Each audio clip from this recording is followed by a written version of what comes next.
17 minutes loaded on the clock. There's the drop of the puck, and here we go for the state championship game in Division 3. The Pioneers start with full possession as it'll be cleared up the far wing by Owen Stropke. Now deflected toward the goal on a steal shot. A score! Oh my goodness! What a start!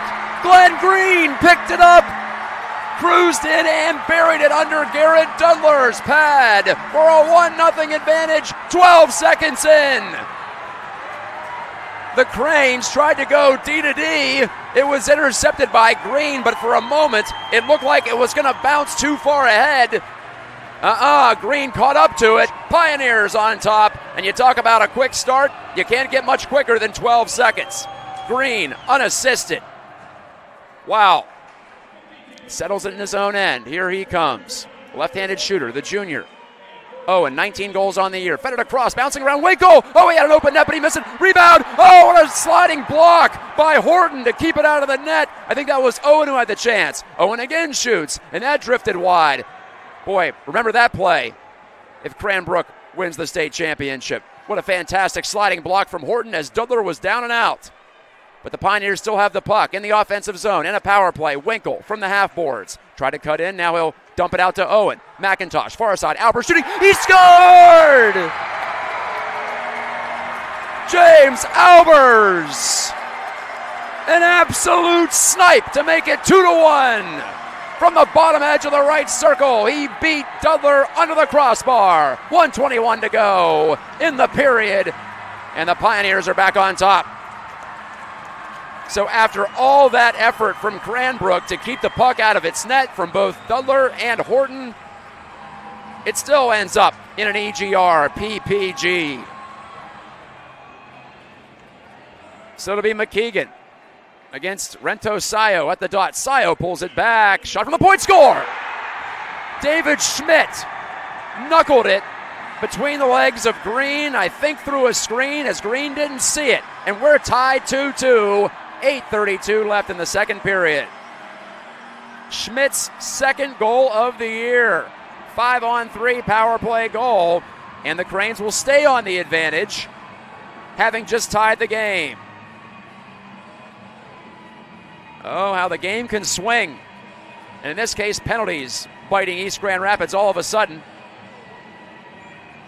Weird shot from Schmitt. Didn't get all of it, but I think that was part of the reason why it went in. It dipped on its way to the goal. And cleared out by East Grand Rapids.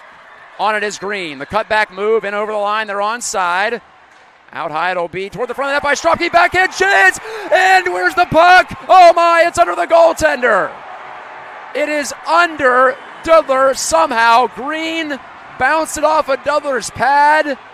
I thought it had to go in, but it didn't go in with 6:33 remaining. Dudlar made the initial save, and then the puck just disappears there. I'm looking at the replay. Green backhanded it back right through the top of the crease, and I think it just stuck under the pad of Dudlar, who was down on his belly. Wow. Some kind of bizarre Velcro action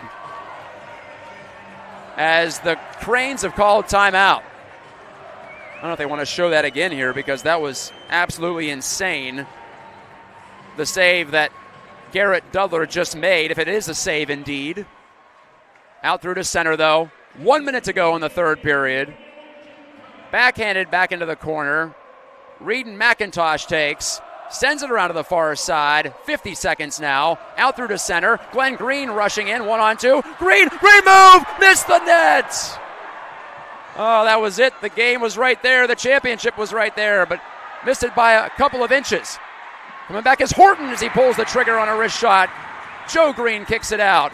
It's all about the Greens right now for EGR. Long lobbed pass, misconnecting to Glenn Green, and that'll be an icing against East Grand Rapids with 28 seconds remaining. Green deked by the defender, didn't catch who it was for Cranbrook. They will get a look here.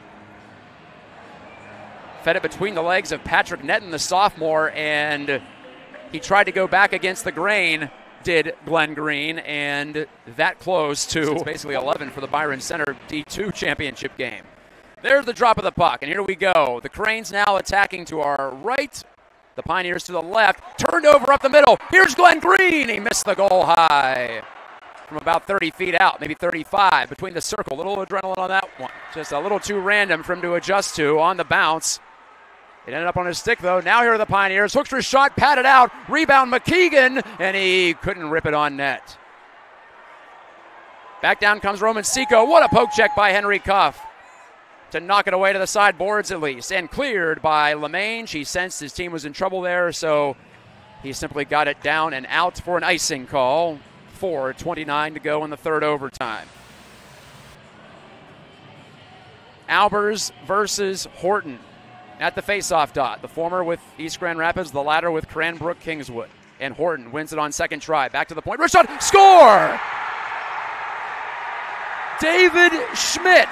A point shot through traffic and in. And Cranbrook Kingswood, on just their second shot of sudden death, wins their 19th state championship, breaking the hearts of the Pioneers. Gloves and sticks thrown in the air. The Cranes have won it all in D3.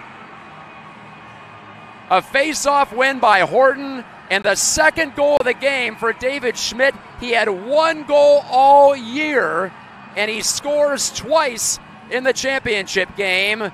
That's your final, 3-2. Sudden victory for the Cranes, sudden death for the Pioneers. The dream again falls one goal short, and we have Brady Ross, Bennett Winkle, and Owen Stropke all giving a group hug to Joe Green. Again, he didn't see it though. Just like the first David Schmitt goal, the second one, he did not see it quick enough to react. It slipped into the net just inside the left post, and that's it for the season. Wow.